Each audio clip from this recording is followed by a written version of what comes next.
گزشتہ کچھ دنوں سے ایک ہی موضوع چل رہا ہے اور وہ موضوع نفاق کے متعلق ہے،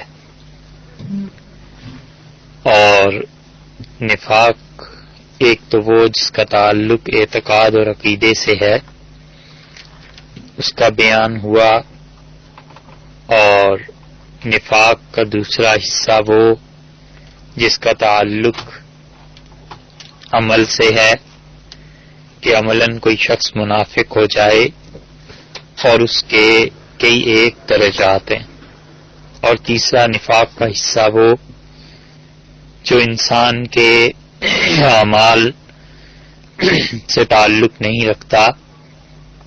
بلکہ وہ حقیقتاً نیکی کا اعلیٰ درجہ ہے اور اللہ کے ساتھ تعلق کی انتہا ہے ایک اعتبار سے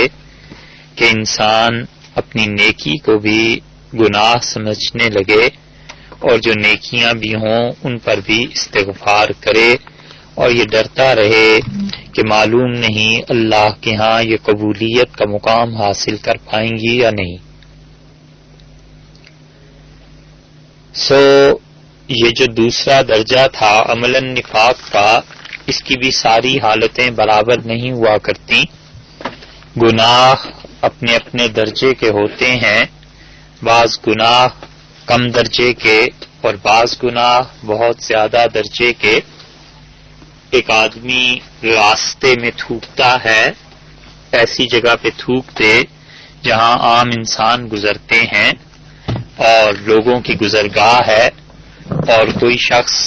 وہاں سے گزرے گا تو اس تھوک کو، اس گندگی کو دیکھ کے اس کا جی متلائے گا، تو اس لیے شریعت نے اس فعل کو مکروہ قرار دیا۔ اور مکروہ تنزیہی کا مطلب یہ ہے کہ یہ چیز ناگوار ہے، اللہ تعالی کو پسند نہیں ہے اور یہ گناہ کی بات ہے۔ ہر جگہ تھوک دینا اور بغیر سوچے سمجھے کہ لوگ یہاں سے گزریں گے اور ان پر کیا اثر پڑے گا، یہ اسلام نے نہیں سکھایا اور یہ اسلام کی تہذیب نہیں ہے، یہ جہالت اور گنوار پنے کی باتیں ہیں اور اسلام اس سے بالکل بری ہے۔ یہ بھی گناہ، اور اس کے مقابلے میں کوئی آدمی مسجد میں تھوک دے تو یہ اس سے بھی زیادہ گناہ ہے، اور کوئی آدمی بیت اللہ میں علیہ باللہ ایسی حرکت کرے تو یہ اس سے بھی بدتر چیز ہے۔ تو گناہ کے بھی درجات ہیں، کچھ گناہ ہیں جو کم درجے کے ہیں اور کچھ گناہ ہیں جو زیادہ درجے کے ہیں۔ تو جب گناہوں میں درجات مقرر ہو گئے، متعین ہو گئے، تو اسی طرح آپ یہ بھی دیکھیے کہ کچھ گناہ ایسے بھی ہیں جو شخصیات سے تعلق رکھتے ہیں، یعنی ایک شخص ایک گناہ کرتا ہے، ممکن ہے اس کے لیے اتنا شدید شمار نہ کیا جائے، لیکن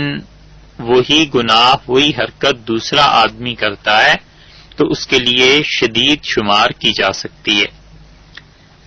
ایک آدمی مثلا نفل چھوڑ دیتا ہے تو ممکن ہے اس کے لیے کوئی اثر نہ پڑتا ہو، اور ایک آدمی جس کا حلیہ اور جس کا تعلق مع اللہ مسلم ہو اور اللہ کے ساتھ وہ واقعی قرب کے درجے میں ہو، تو ممکن ہے کوئی ایسی نیکی جو اسے کرنی چاہیے تھی اور اس نے نہیں کی، یہ اللہ تعالی کے ہاں اس کے درجات میں کمی کا باعث بن جائے۔ اسی طرح شخصیات کے اعتبار سے گناہ کا درجہ مختلف ہو جاتا ہے۔ ایک آدمی محلے میں کسی بچے سے کہتا ہے کہ یہ چیز گلی سے اٹھا دیجئے، تو محلہ ایسا ہے بچہ کوئی بات نہیں مانتا، اور اس شخص کو بڑھاپے کی وجہ سے کسی وجہ سے تکلیف پہنچتی ہے، تو وہ کم درجے کی بات ہے۔ اور یہی بات جو وہ اپنے بیٹے سے کہے گا، اپنے پوتے سے کہے گا، تو دادا کی بات نہ ماننا، والد کی بات نہ ماننا، جبکہ وہ کام جائز ہو، یہ زیادہ درجے کا گناہ ہے بنسبت اس بچے کے جو گلی محلے میں کھیل رہا تھا۔ سو شخصیت بدلنے سے بھی گناہ کے کم اور زیادہ ہونے کا فرق پڑ جاتا ہے. اسی لیے ضمنی طور پر ایک مسئلہ خیال میں رکھنا چاہیے کہ فقہا نے یہ جو اصول لکھے ہیں تربیت کے، اس میں انہوں نے لکھا ہے کہ بچے جب بڑے ہو جائیں تو ماں باپ کو چاہیے کہ انہیں ڈائریکٹ آرڈر نہ کریں، براہ راست کسی چیز کا حکم نہ کریں. مثلا بچہ بالغ ہو گیا، بڑا ہو گیا، اب بچے کو کہنا کہ پانی پلا دیں، اور بچہ اپنی سستی سے، شرارت سے اور بہت سی چیزیں ہوتی ہیں جس سے وہ پانی نہیں پلاتا، غصے سے نہیں پلاتا، تو بچہ گناہ گار ہو جائے گا، کیونکہ ماں باپ کی اطاعت اس کے لیے ضروری تھی. تو فقہا کہتے ہیں کہ ایسے مواقع پہ اگر بچے کو یہ کہہ دیا جائے کہ پیاس لگ رہی ہے، یہ کہہ دیا جائے کہ معلوم نہیں پانی آج ٹینکی میں ہے یا نہیں، یا پانی یہاں رکھا تھا اب معلوم نہیں کہا، یا اس طرح کا کوئی جملہ کہہ دیا جائے جس سے بچے پر واضح ہو جائے کہ ماں باپ کو پانی کی طلب ہے، تو اگر اس میں سعادت، نیکی، خوبی، فرما برداری ہے تو وہ خود ہی لے آئے گا، اور اگر نہیں لائے گا تو کم سے کم گناہگار نہیں ہوگا. تو تربیت کے جو اصول ہیں ان میں سے ایک چیز انہوں نے لکھی ہے کہ بچوں کو ڈائریکٹ آرڈر نہ دیا جائے کہ یہ کرو اور یہ نہ کرو، وگرنہ بچہ جب نہیں مانے گا، لڑکی جب نہیں مانے گی تو وہ گناہ اس کو ہوگا. تو کیا فائدہ اپنی اولاد کو گناہ گار کرنے کا؟ ان سے مشورے کے طور پہ بات کر لی جائے. ایک کام کرنا ہے تو مثلا مکان بنانا ہے، اب یہ کہنا کہ بیٹے یہ مکان آپ بنائیں اور یہ لیں پیسے اور یہ کام کریں، بچہ کہتا ہے میں نہیں کر سکتا، اور اس کے پاس کوئی عذر نہیں ہے یا کوئی اور ایسا کام ہے تو وہ گناہ گار ہو جائے گا. اس کی بجائے یوں کہنا چاہیے کہ میں سوچ رہا ہوں ایک مکان بناؤں، اور میرا خیال یہ بھی تھا کہ اگر آپ اس میں کام کرتے اور آپ کو پیسے دے دیے جاتے. صرف مشورے کی حد تک ایسی باتیں کر لی جائیں تو وہ کہتے ہیں کہ اس سے وہ گناہ گار نہیں ہوگا. مانتا ہے تو اس کی مرضی، نہیں مانتا تو یہ بھی اس کی اپنی رائے ہے، اسے سمجھایا جا سکتا ہے، اور سمجھانے کی صورت میں جب وہ انکار کرتے تو اس پر گناہ لازم نہیں آئے گا. یہ ایسی چیز ہے، اس لیے بھی اس کے کہنے کی ضرورت پیش آئی کہ ہمارے معاشرے میں لوگ عام طور پہ اس چیز کا خیال نہیں رکھتے، اور اولاد پہ اور اولاد کی اولاد پر حکم چلانا شروع کر دیتے ہیں. بچے آگے سے نہ کر دیتے ہیں، اس سے دکھ اور رنج پہنچتا ہے، وہ گناہ گار ہوتا ہے. اور جب ادھر سے اصرار بڑھتا ہے، ادھر سے انکار بڑھتا ہے تو بسا اوقات بدتمیزی تک نوبت پہنچ جاتی ہے، اور پھر وہ کبیرہ گناہ بن جاتا ہے. تو اس لیے آدمی ایسی بات کرے ہی نہ، سمجھداری سے کام لے تاکہ نہ دوسرے کو تکلیف پہنچے اور نہ خود اذیت میں مبتلا ہو. تو اس اعتبار سے جب شخصیت بدل گئی تو گناہ اور ثواب کا معیار بھی بدل گیا. اسی طرح جب کوئی شخص عملاً نفاق میں مبتلا ہو جاتا ہے العیاذ باللہ، تو پھر وہ شخص یا تو ان گناہوں میں پڑ جاتا ہے جو بہت شدید درجے کی چیزیں ہیں، اور یا پھر ان گناہوں میں آ جاتا ہے وہ جو اس سے کم درجے کی چیزیں ہیں. تو گناہوں کا بھی آپس میں تفاوت ہوا کرتا ہے. گناہ بھی جو ہوتے ہیں کچھ بڑے اور چھوٹے ہوتے ہیں. رسول اللہ صلی اللہ علیہ وسلم نے منافقت کے متعلق جو دیگر روایات میں آئی ہیں باتیں، ان میں سے ایک بات یہ بھی ارشاد فرمائی کہ حضرت ابو ہریرہ رضی اللہ عنہ کی روایت ترمذی میں آئی ہے، انہوں نے کہا کہ حضرت صلی اللہ علیہ وسلم نے ارشاد فرمایا خصلتان، دو عادتیں ایسی ہیں لا یجتمعان فی منافق میں جمع نہیں ہو سکتی. اچھا طریقہ زندگی گزارنے کا،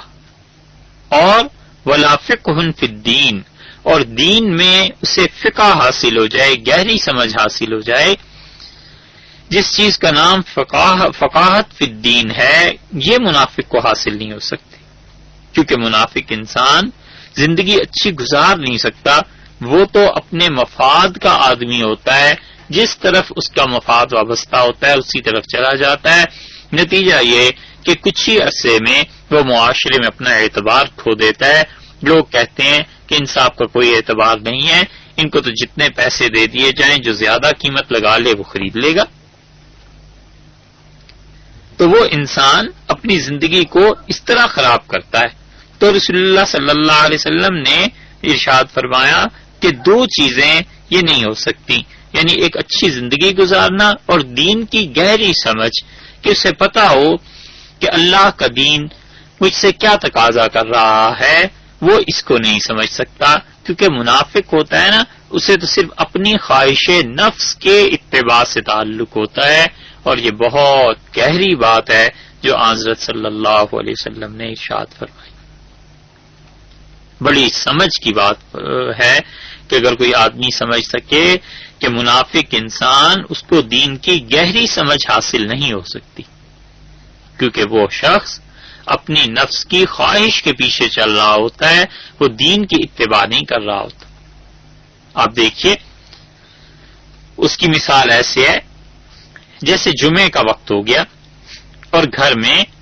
ماں ہے، باپ ہے، بیوی ہے، اور اس پر شدید کیفیت طاری ہے مرض کی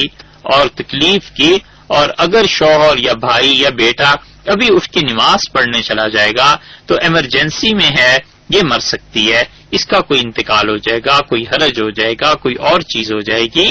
اور اس کے باوجود یہ کہتا ہے کہ نہیں مجھے تو ابھی جمعہ ہی پڑھنا ضروری ہے، میں تو اٹھ کے جا رہا ہوں اور پیچھے جو مرضی ہوتا رہے. تو یہ اس انسان نے دین پر عمل نہیں کیا، یہ اس نے اپنے نفس کی خواہش پر عمل کیا. کیونکہ اگر وہ دین پر عمل کرتا تو اپنے گھر والوں کا زیادہ خیال رکھتا. جمعے کا بدل یہ تھا کہ وہ ظہر پڑھ لیتا، مگر اس کا بدل کوئی نہیں تھا کہ کوئی آدمی مر جائے گا تو اس کی زندگی کہاں سے لائی جائے گی. ایک آدمی کسی دور دراز کی جگہ پہ رہتا ہے، یہ صورتحال ہمارے یہاں کم پیش آتی ہے، مگر یورپ، امریکہ اور ان ممالک میں رہنے والے لوگ جانتے ہیں کہ وہاں سے مسجد فرض کر لیجئے 50 کلومیٹر 40 کلومیٹر کے فاصلے پر ہے اور 60 اور 70 کلومیٹر کے فاصلے پر ہے، اور یہ کہتا ہے، اور بیوی گھر میں اکیلی ہے، یہ کہتا ہے کہ نہیں عشاء کی نماز مجھے تو وہیں پڑھنا ضروری ہے، اور 40 میل آئیں ہم اور جائیں بس یہ ٹھیک ہے، اور آپ اکیلی رہیے. اور اکیلے رہنے میں اس کو وہاں پہ خطرہ ہے، کچھ بھی نہ ہو تو ڈر ہے، سارے دروازے بند کرنے کے باوجود وہ ڈر اور خوف کی کیفیت میں مبتلا ہے. تو شریعت کا حکم یہ تھا کہ وہ گھر میں نماز پڑھتا، جماعت کرا لیتا اپنی بیوی کے ساتھ، اور وہ اتنی دور نہ جاتا، اس لیے کہ اس نے ایک جو چیز سنت موقدہ اور واجب تھی اس کے لیے فرض کو ترک کر دیا. تو یہ دین کی جو گہری سمجھ ہے نا، یہ منافق کے حصے میں نہیں آتی. اس لیے بہت مرتبہ آپ کو ایسے مل جائے گا کہ کوئی انسان بظاہر دین پر عمل کر رہا ہوتا ہے، مگر وہ دین کا دوسری طرف اتنا بڑا نقصان کر دیتا ہے کہ اس نقصان کی تلافی پھر ممکن نہیں رہتی. اسی وجہ سے یہ کہا گیا ہے اور یہ حقیقت ہے کہ دین بھی سمجھنے سے آتا ہے. لوگوں اللہ کے نیک بندوں کی صحبت میں رہ کے پھر دین کی گہری سمجھ حاصل ہوتی ہے، ورنہ جو دین اپنی خود سمجھ سے آ جاتا ہے اس میں یہ بے اعتدالیاں وہی کرتی. اور کہنے کو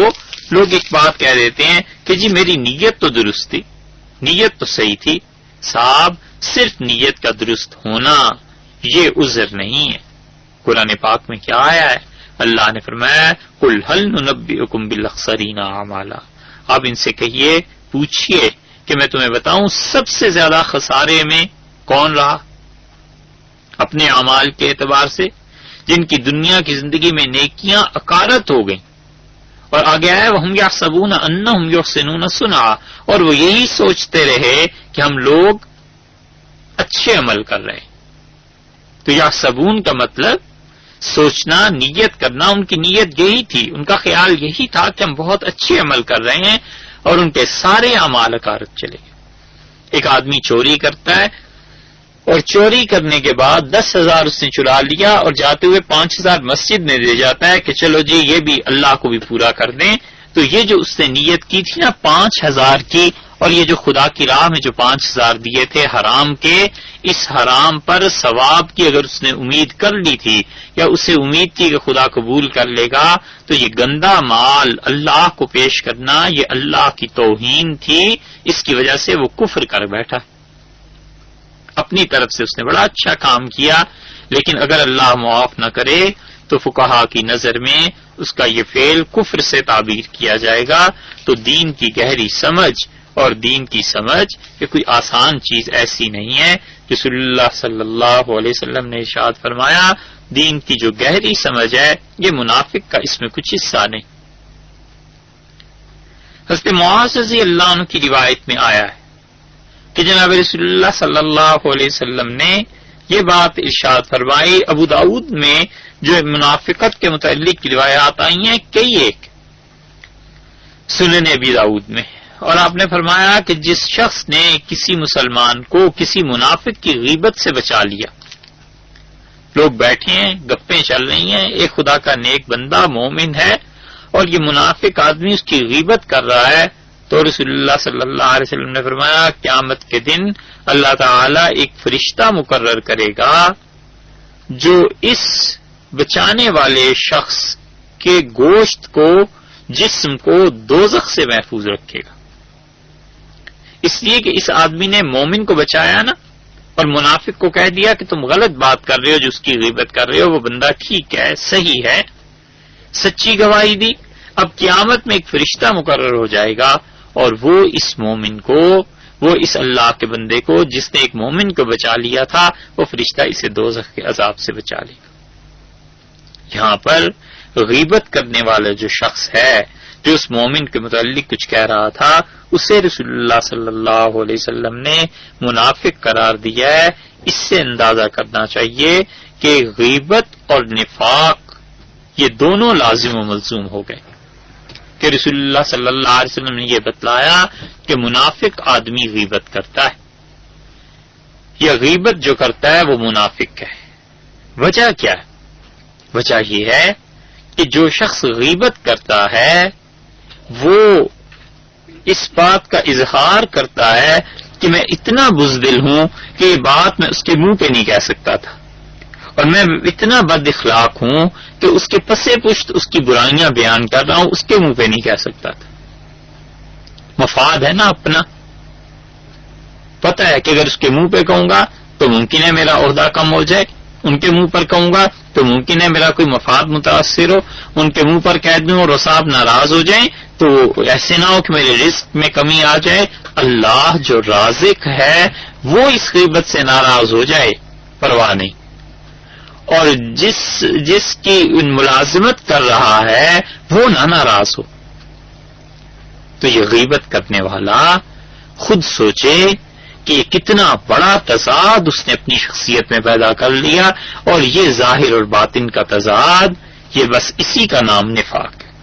ان منافقت میں بھی منافق کا بھی ظاہر اور باطن مختلف ہوتا ہے۔ بالکل اسی طرح غیبت کرنے والے نے کیا کیا، وہ جو باتیں اس کے منہ پہ نہیں کہہ سکتا تھا اس کے پسے پشت کہہ دی،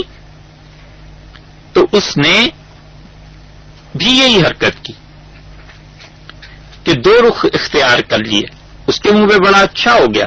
اور اسی شخص کے پسے پشت بالکل گویا ایک طرح کا ایسا ہو گیا کہ اس کا اس سے کوئی تعلق ہی نہیں تھا۔ اسی لیے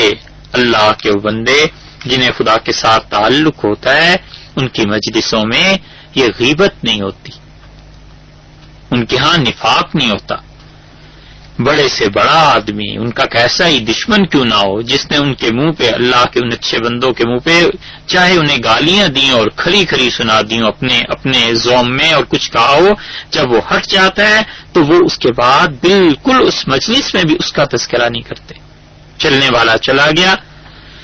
اور اسے بھی اطمینان ہوتا ہے کہ اب میری بات نہیں ہوگی، جب میں اٹھ کے آ گیا ہوں تو ایسے شریف لوگ ہیں کہ اب میری برائیاں نہیں بیان کر رہے ہوں گے۔ اسی لیے اللہ کے اچھے بندوں کی آپ سوانح پڑھیے تو اس میں کئی جگہ آپ کو ملے گا کہ فلاں بزرگ ایسے تھے کہ کوئی کیسی بات کر کے مسجد سے اٹھ جاتا تھا، وہ جانے کے بعد اس کے متعلق کوئی بات نہیں کرتے تھے، کیونکہ وہ غیبت سے بچتے تھے، نفاق سے بچتے تھے،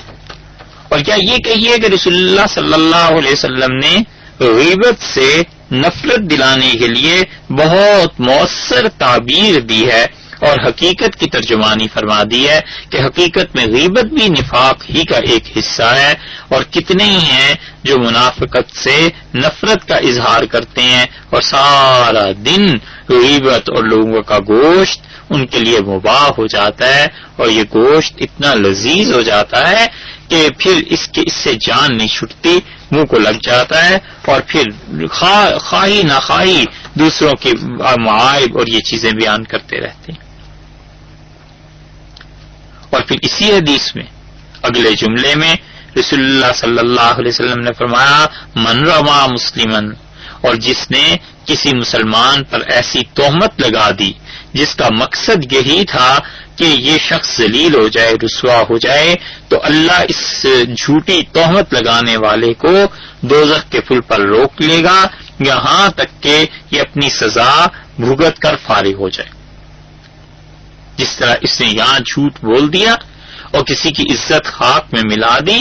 اسی طرح خدا اسے جہنم کے پل پہ روک لے گا اور آگ اس کو بھی صاف کرے گی، آگ اس کو بھی ایسے ہی کر دے گی جس طرح اس نے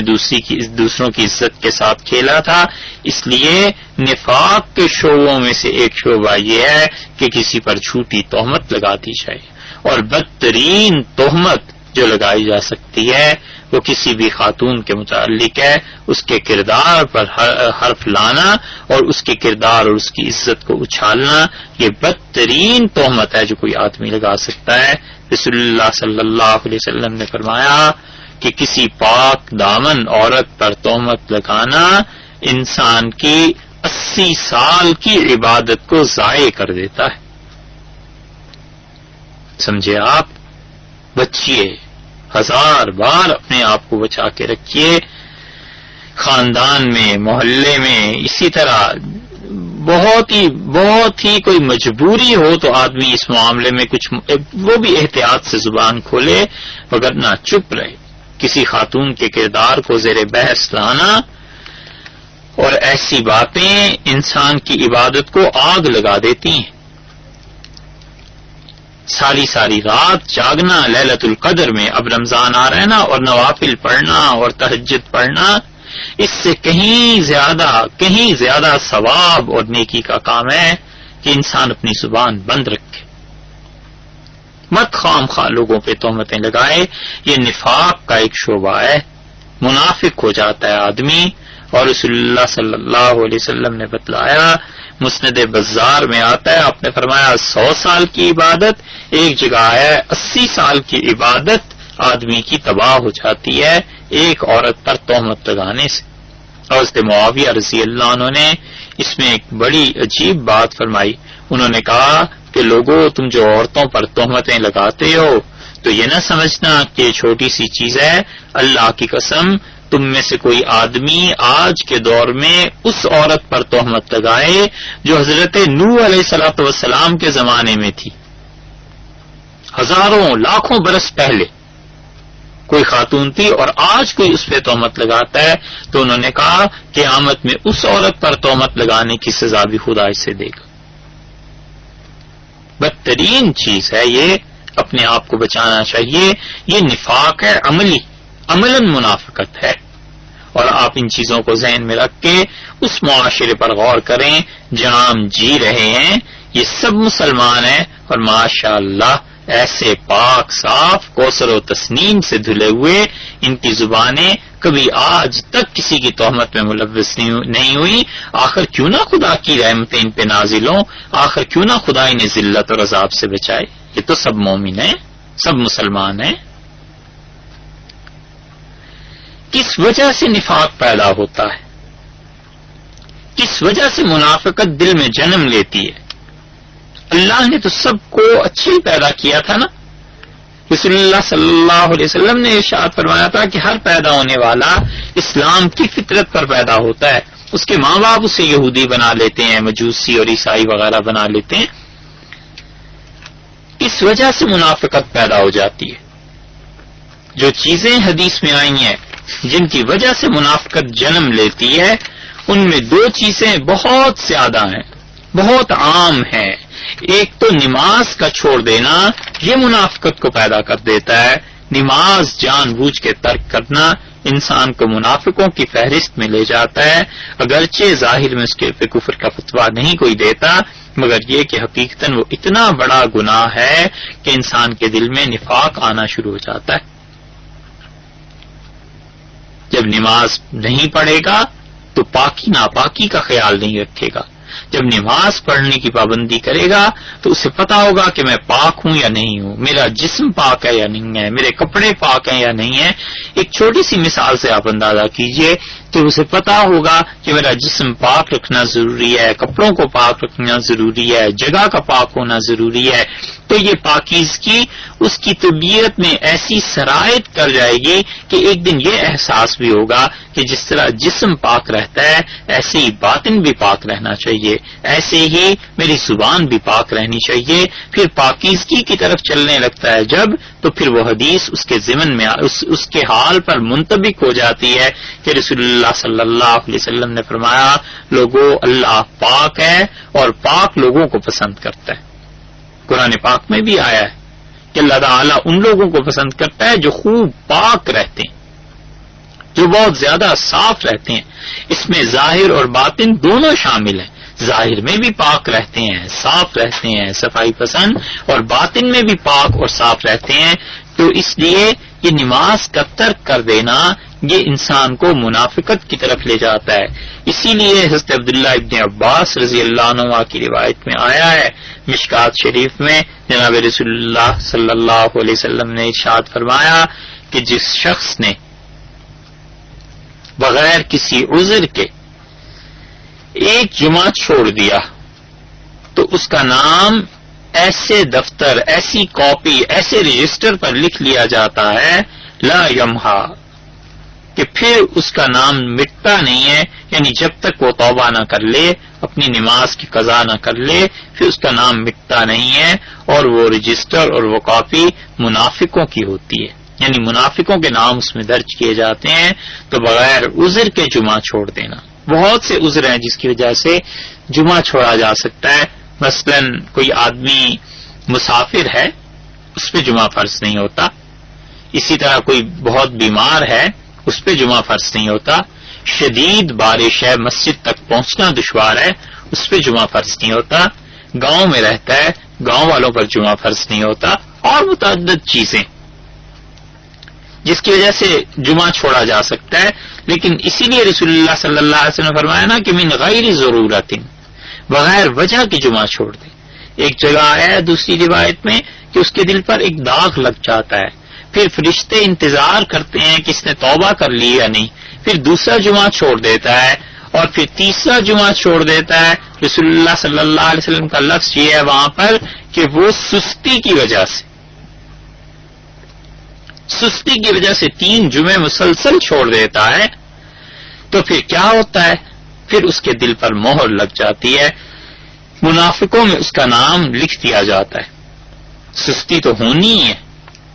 جب جمعہ کے دن چھٹی ہو اور دکان بند ہو اور جمعرات کے دن رات گئے تک وقت اللہ کی نافرمانی میں گزرے اور خرافات میں گزرے، تو صبح کیسے آنکھ کھلے؟ اور صبح کیسے آنکھ کھل سکتی ہے؟ سردیوں کے دن اور 12 بجے تک سونا ہی ہو جاتا ہے. تو پھر سستی اٹھنے میں، ان چیزوں میں، تو پھر جمعہ کیسے ضائع نہ ہو؟ یہ اسی وقت چیزیں پیدا ہوتی ہیں جب آدمی کی زندگی میں ڈسپلن نہیں رہتا، جب آدمی کی زندگی میں کوئی ترتیب نہیں رہتی. وہ سمجھتا ہے کہ جو عمر دی ہوئی ہے یہ کون سی اتنی بڑی چیز ہے، بس ٹھیک ہے، مفت کا مال ہے، جتنا مرضی خرچ کرو اس وقت کو، اس وقت کی کیا پرواہ ہے. مومن کا سستی میں پڑ جانا اور مومن کا سستی کی وجہ سے اپنے کاموں کو نہ کرنا یہ شریعت کا مزاج نہیں ہے. حضرت عمر رضی اللہ عنہ کے دور میں ایک صاحب تھے، وہ ان کے ہاں گھوڑے جو پیدا ہوتے تھے، گھوڑیاں بہت جنم دیتی تھی گھوڑوں کو، اور وظیفہ کر دیتے تھے کہ اتنے بچے اتنے گھوڑے ہم نے کیا کرنے. تو حضرت عمر رضی اللہ عنہ نے پیغام بھجوایا، اور حضرت عمر رضی اللہ عنہ نے جو نے پیغام بھجوایا، دیکھیے امیر المومنین نے، وہ آدمی اپنی قبیلے کے بڑے سردار تھے. حضرت عمر رضی اللہ عنہ نے منع کر دیتے، کوئی حکم لگا دیتے، پابندی لگا دیتے، لیکن ان کی عزت، ان کا احترام حضرت عمر رضی اللہ عنہ اپنی جگہ پہ برقرار رکھا اور صرف یہ پیغام بھجوایا، فرمایا ان سے کہنا کہ عمر یہ کہتا تھا کہ آپ کے بعد بھی دنیا آباد رہے گی. مطلب یہ ہے کہ ان گھوڑوں کو پلنے دو، تمہارے بعد والے لوگ بھی فائدہ اٹھائیں گے. مسند احمد میں آیا ہے رسول اللہ صلی اللہ علیہ وسلم نے ارشاد فرمایا کہ تم میں سے کوئی آدمی مر رہا ہو اور اس کے ہاتھ میں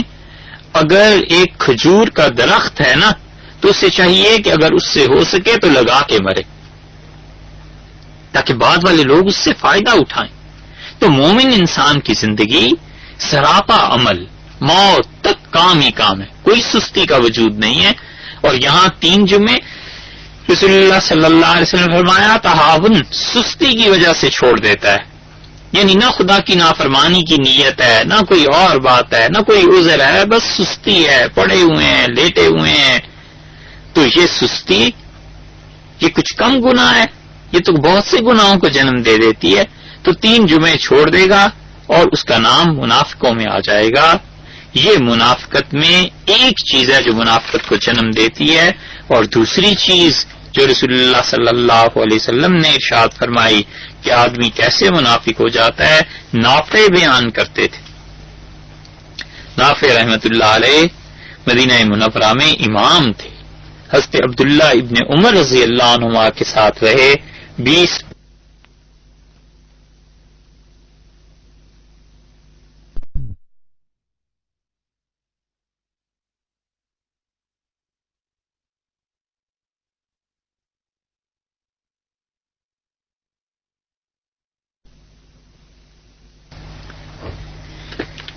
برس حضرت عبداللہ ابن عمر رضی اللہ عنہما کی صحبت انہوں نے اٹھائی ہے. وہ کہتے تھے کہ میں ان کے ساتھ ایک راستے پہ چل رہا تھا اور بانسری کی آواز ہمیں سنائی تھی اور عبداللہ ابن عمر رضی اللہ عنہ کانوں میں انگلیاں دے لیں اور اس راستے سے دوسری جانب ہٹ کر چلنے لگے. اور پھر جب وہ دور نکل گئے تو مجھ سے کہا کہ نافع آواز آ رہی ہے یا نہیں. نافع رحمت اللہ علیہ کی عمر بہت چھوٹی تھی، نابالغ بچے تھے اس وقت. تو میں نے ان سے کہا کہ نہیں، تو انہوں نے اپنی انگلیاں کانوں سے نکال دی اور پھر فرمایا عبداللہ ابن عمر رضی اللہ عنہ نے کہ میں جناب رسول اللہ صلی اللہ علیہ وسلم کے ساتھ تھا مدینہ منورہ میں، اور آپ نے جب بانسری کی آواز سنی تھی تو آپ نے بھی یہی کچھ کیا تھا جو میں نے تمہارے سامنے کیا. ابو داؤد کی روایت میں یہ آیا ہے کیوں موسیقی سے اتنا بچے، گانے سننے سے، موسیقی سے. شریعت نے جو کہا ہے کہ اپنے آپ کو بچاؤ، اس کی وجہ کیا ہے؟ وجہ وہ ہے جو شعب الایمان میں امام بہقی رحمت اللہ علیہ نے حدیث نقل کی ہے کہ جابر رضی اللہ عنہ نے کہا کہ رسول اللہ صلی اللہ علیہ وسلم نے فرمایا کہ گانا دل میں منافقت کو ایسے ہی جنم دیتا ہے، ایسے ہی اگاتا ہے جیسے پانی سے سبزی اگاتی ہے. موسیقی اس سے منع فرمایا ہے، اس کے سننے سے، اس کو سنانے سے، کیونکہ موسیقی حقیقت میں انسان کے جذبات میں ارتعاش پیدا کرتی ہے، اور جو شخص اپنے جذبات پہ قابو نہیں رکھ سکتا بالعموم وہ انسان اپنی شخصیت کو پروقار اور مستحکم نہیں بنا سکتا. جذبات قابو میں نہیں رہتے. موسیقی سنی اچھی اور ایسا گانا، ایسی طرب، ایسا پاپ میوزک، ایسے سنگر کو سنا جس کی وجہ سے جسم میں خوشی اور حرکت پیدا ہو، تو سامنے آدھے گھنٹے کے بعد جنازہ گزر رہا ہے تو اس کے دل پہ کوئی اثر نہیں ہوتا، اس لیے کہ اس نے خوشی کہیں اور سے حاصل کی ہوئی ہے. اور بالکل اس کے برعکس بھی ہوتا ہے کہ غمگین گانا سن لیا اور ایسے اشعار، ایسی چیزیں سن لی جن کی وجہ سے آنسو بہہ پڑے اور طبیعت میں افسردگی طاری ہو گئی،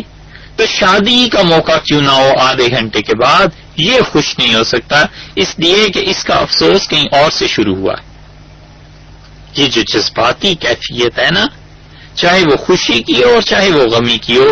موسیقی کا بڑا اہم کردار ہے اس میں، اس لیے منع کر دیا گیا کہ انسان اپنے آپ کو ہوش و حواس میں رکھے، انسان اپنے آپ کو قابو میں رکھے۔ یہ کوئی طریقہ نہیں ہے کہ موسیقی کی وجہ سے اس کی خوشی اور اس کے غم، ان ساروں کی حقیقت اس کے لیے بدل جائے۔ اس لیے یہ دو چیزیں ایسی ہیں جن کے متعلق بتایا گیا، اور بھی کچھ چیزیں ہیں مگر ان کے متعلق تو خاص طور پہ بتایا گیا کہ دل میں یہ چیزیں منافقت کو اگا دیتی ہیں، نفاق کو اگا دیتی ہیں، منافقت ان چیزوں سے جنم لیتی۔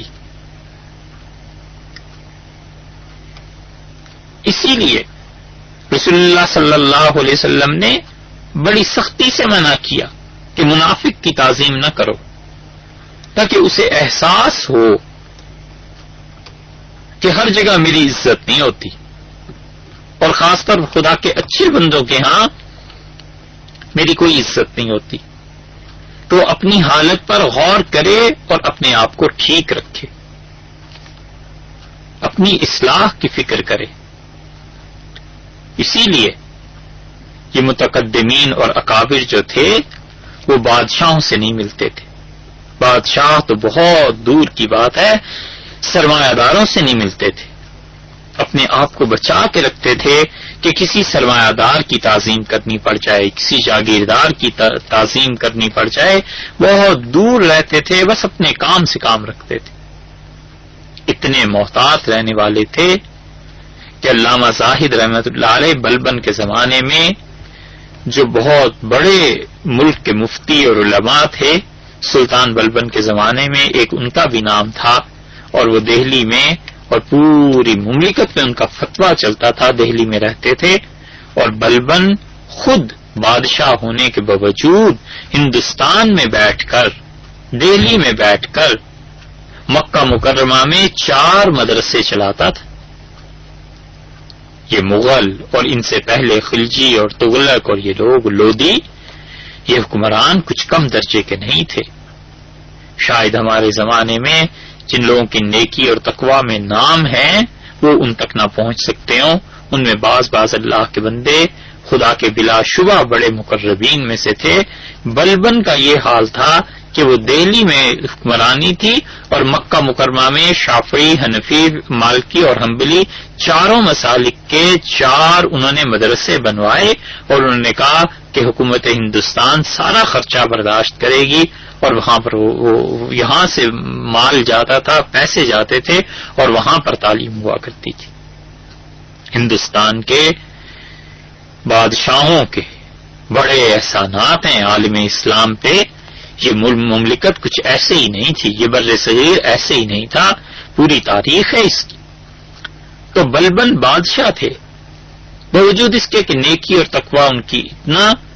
اور جب بھی وہ آئے، زاہد رحمت اللہ علیہ جو ان کے زمانے کے مفتی اور امام تھے، وہ نماز نہیں پڑھاتے تھے۔ ایک دن بلبن نے خود درخواست کی کہ مفتی صاحب آپ نماز پڑھا دیں، تو انہوں نے کہا لے دے کہ ایک نماز ہی تو رہ گئی ہے جو اللہ کے لیے پڑھتے ہیں، اب میں نماز پڑھتے ہوئے اگر یہ سوچوں کہ آج بلبن بادشاہ پیچھے کھڑا ہے، رکوع چھوٹا کروں لمبا کروں، سجدہ چھوٹا کروں لمبا کروں، تو پھر اللہ کی عبادت رہی کہاں گئی؟ بادشاہ سلامت، یہ تو شرک ہو گیا، کیا پچھلی زندگی کی نیکیاں بھی ساری برباد کر دوں ایک نماز میں؟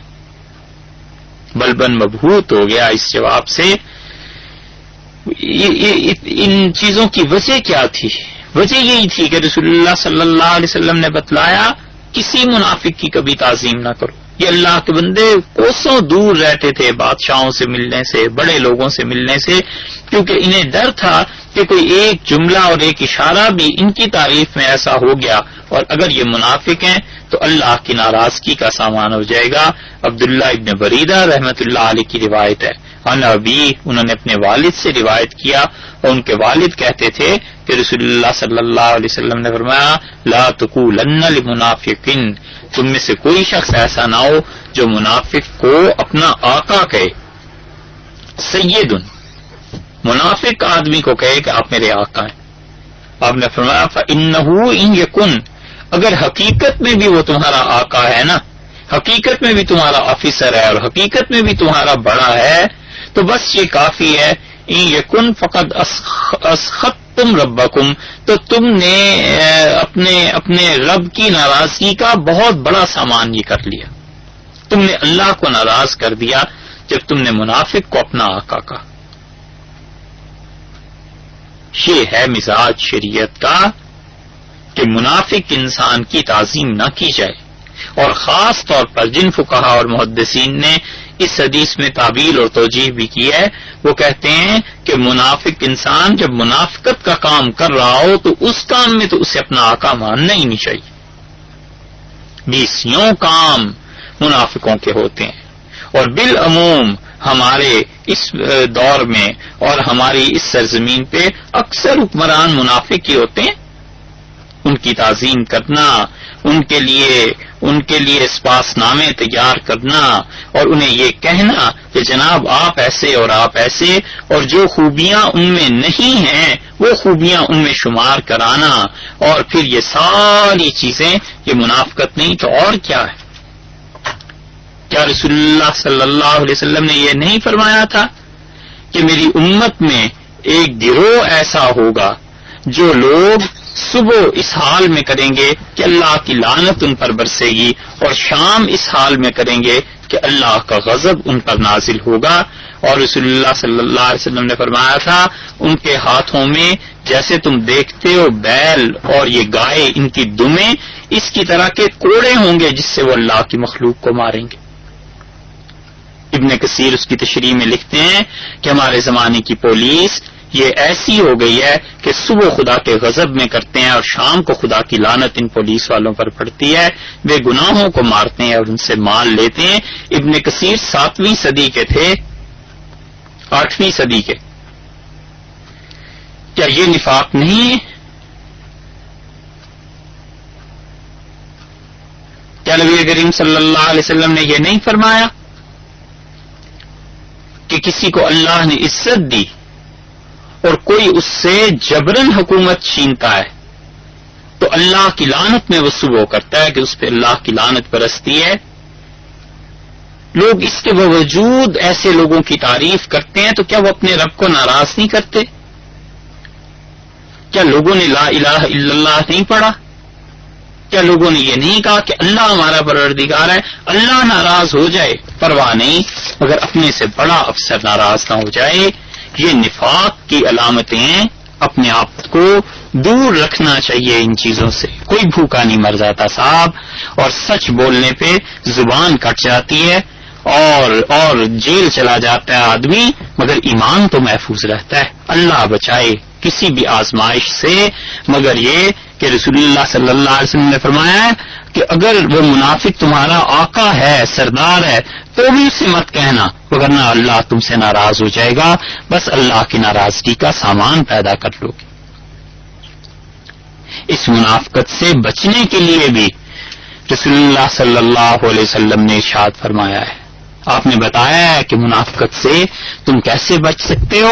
حضرت انس رضی اللہ عنہ کی روایت ہے، اور اگر یہ ایک بات بھی آدمی کر لے تو منافقت سے بڑی بچت ہو جاتی ہے.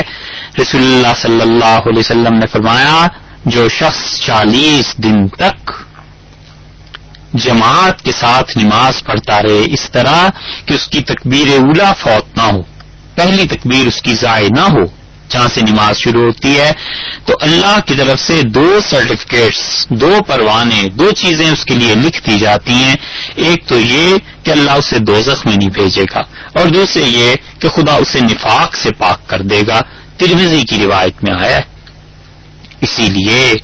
بڑے بڑے مشائخ بعض اوقات شرط لگا دیتے تھے کہ ہم سے بیعت ہونا ہے تو 40 دن تکبیر اولیٰ کے ساتھ نماز پڑھ کے آ جاؤ، تاکہ بیعت ہو یا نہ ہو اس انسان کو بہت بڑی فضیلت حاصل ہو جائے. دونوں چیزیں ہو سکتی ہیں، یا تو پھر خدا اس کی توفیق ہی انہیں دیتا ہے جس کے متعلق اللہ ہی نے خود طے کیا ہوا ہوتا ہے کہ اس اپنے بندے کو وہ نفاق پہ نہیں موت دے گا اور اس اپنے بندے کو جہنم میں نہیں بھیجے گا، اور یا یہ کہ خدا توفیق دے دیتا ہے کہ 40 دن وہ نمازیں پوری کر لے بغیر تکبیر اولیٰ کے فوت ہوئے، ختم ہوئے، تو پھر اللہ اسے ان دونوں چیزوں سے نجات دے دے. اس 40 کے عدد میں ایک ایسی خاص برکت ہے کہ آپ کو کئی جگہ اس کا ذکر ملے گا. رسول اللہ صلی اللہ علیہ وسلم پر وہی 40 برس گزرے پھر کی گئی. حضرت موسیٰ علیہ السلام کو بلایا تھا اللہ تعالیٰ نے، اللہ نے فرمایا فتم، اور پھر اللہ نے 30 دن کے لیے بلایا تھا، پھر 10 راتیں اور اس میں ڈال دی گئیں، 40 راتوں کے بعد پھر خدا کی ہم کلامی کا شرف انہیں نصیب ہوا. ہم کلامی تو ویسے بھی تھی لیکن وہ خاص قرب نصیب ہوا. صوفیہ اسی کو چلہ کہتے ہیں. اور اب یوں سمجھ لیجئے کہ جو شخص ایک چلہ با جماعت نماز پڑھ لے تو رسول اللہ صلی اللہ علیہ وسلم نے فرمایا دوزخ سے بھی نجات پا جائے گا اور نفاق کے مرض سے بھی، کیونکہ انسان کی خاص طور پر کیفیت بدل جاتی ہے 40 دنوں. اور دوسری چیز، نبی کریم صلی اللہ علیہ وسلم اہتمام سے دعائیں فرماتے تھے کہ نفاق سے خدا اپنی پناہ میں رکھے. ایک صحابی رضی اللہ عنہ کی روایت مغنی کے حوالے سے ہم نے ذکر کی تھی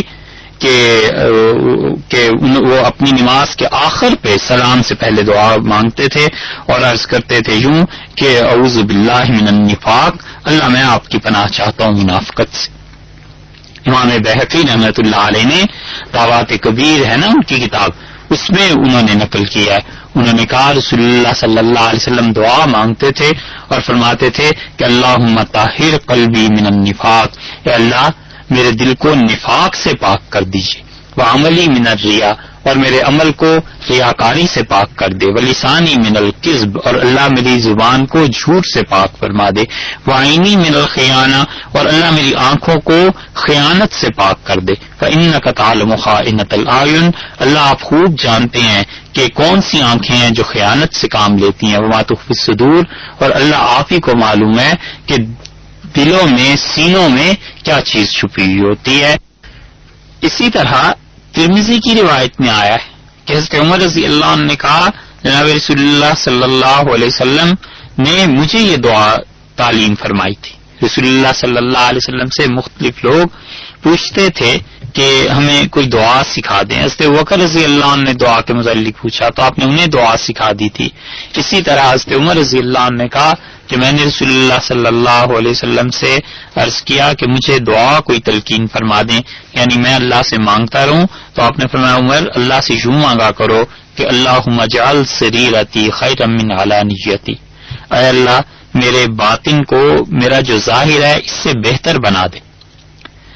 وجعل علانیتی صالحۃ، اور اے اللہ جو میرا ظاہر ہے اس کو مزید اچھا کر دے. یہ دیکھیے یہ بھی اصل میں نفاق سے اور منافقت سے پناہ کی بات ہے، کہ منافقت نام اسی کا تھا نا کہ ظاہر اور باطن میں تضاد پایا جائے. تو منافق انسان کا باطن بدتر ہوتا ہے اور ظاہر اچھا ہوتا ہے. اور رسول اللہ صلی اللہ علیہ وسلم نے دعا سکھائی کہ یوں کہا کرو کہ اللہ میرے باطن کو میرے ظاہر سے بہتر بنا دے اور میرا ظاہر جو اب ہے اس کو اور مزید اچھا کر دے. اور پھر فرمایا کہ یہ بھی مانگا کرو کہ اللہم انی اسألک، کہ اللہ میں آپ سے سوال کرتا ہوں من صالح ما تؤتی الناس، ہر اس بہتر سے بہتر چیز کی جو آپ نے اپنے بندوں کو عنایت فرمائی ہے، من الاہل والمال والولد، اے اللہ بیوی وہ اچھی ہو اور یعنی وہ تیری نافرمانی پہ مجبور نہ کرے، والمال، اور اللہ ایسا اچھا مال حلال ہو جو حرام کا نہ ہو، والولد، اور اے اللہ ایسی اولاد غیر الضال ولا مضل، اللہ نہ وہ خود گمراہ ہو میری اولاد اور نہ دوسروں کو گمراہ کرنے والی ہو. یہ ترمذی کی روایت ہے کہ رسول اللہ صلی اللہ علیہ وسلم نے ظاہر اور باطن ان دونوں کے متعلق فرمایا، اور باطن کا حسن زیادہ فرمایا کہ اللہ ظاہر سے باطن کو بہتر کر دے، کیونکہ اگر کسی کا ظاہر اس کے باطن سے زیادہ حسین ہے تو وہ خسارے میں ہے. کامیاب تو وہ ہے جس کا ظاہر اور باطن یکساں ہے، اور زیادہ کامیاب وہ ہے جس کا باطن زیادہ عمدہ ہے بنسبت ظاہر کے. وہ جتنا نیک اندر سے ہے اس کا اظہار اس سے کئی گنا کم ہوتا ہے. بس اللہ ہی جانتا ہے کہ وہ اندر سے کتنا نیک ہے. اس لیے یہ دعاؤں کو خاص دخل ہے کہ انسان اپنے اخلاق کو اللہ سے مانگے اور اللہ تعالی سے ان چیزوں کے متعلق عرض کرے. یہ جو تعوذات ہیں اور نفاق سے پناہ مانگنے کی دعائیں، بہت سی چیزیں جن میں اللہ تعالیٰ سے پناہ مانگی ہے وہ ہم نے ایک کتاب میں جمع کر دی ہیں، مجموعہ تعوذات ہماری اس کتاب کا نام ہے، اور اگر کوئی چاہے تو اسے روز پڑھ بھی سکتا ہے، اور اگر آپ چاہیں تو اس پوسٹ باکس نمبر جو اس میں ہے اس پہ خط لکھ دیجئے، وہ آپ کو بھیجی جا سکتی ہے، تو اس میں بھی بہت سی دعائیں ایسی مل جائیں گی جو نفاق سے پناہ مانگنے کی۔ اور آخری جملہ ترمذی کی اس روایت کا دیکھیے کہ اللہ میں آپ سے ہر وہ چیز طلب کرتا ہوں ما توتی الناس، جو آپ لوگوں کو دیا کرتے ہیں، اچھی بیوی، اچھا گھر والا، دونوں مراد ہو سکتے ہیں، اور مال، اور ایسی اولاد جو نہ خود گمراہ ہو اور نہ وہ کسی کو گمراہ کرے۔ ہمارے شیخ سید ابو الحسن ندوی رحمۃ اللہ علیہ نور اللہ مرکزہ وہ فرماتے تھے، حضرت کہتے تھے کہ جب ہم نے لکھنا شروع کیا اور ہم بہت بچے تھے، چند برس کے تھے، تو ہماری والدہ کہتی تھی کہ جب بھی میرے بیٹے تم لکھنے کے لیے بیٹھو تو پہلے یہ لکھا کرو کہ اللہم آتینی افضل ما تؤتی عبادک الصالحین، اللہ مجھے بہتر سے بہتر ہر وہ چیز دے دیجئے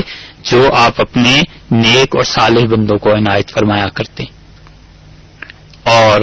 وہ اس بچے نے جو دعا لکھنی شروع کی تھی تو اللہ نے ہمارے شیخ کو ہر وہ بہتر سے بہتر چیز دنیا میں دی تھی جو کوئی بھی انسان تمنا کر سکتا ہے، اور سب سے بڑی چیز جو خدا نے انہیں دی تھی وہ اللہ نے اپنا تعلق انہیں نصیب کیا تھا، اور ہمیں نہیں معلوم ریکارڈڈ ہسٹری میں کسی شخص کا جنازہ اتنے لوگوں نے پڑھا اور جتنے لوگوں نے ان کے لیے دعا کی اور ان کا جنازہ پڑھا، غالباً 1 کروڑ تک تعداد پہنچتی ہے، عرب اور عجم میں ان کا جنازہ پڑھا گیا، اور وہ ماں نے جو دعا سکھائی تھی وہ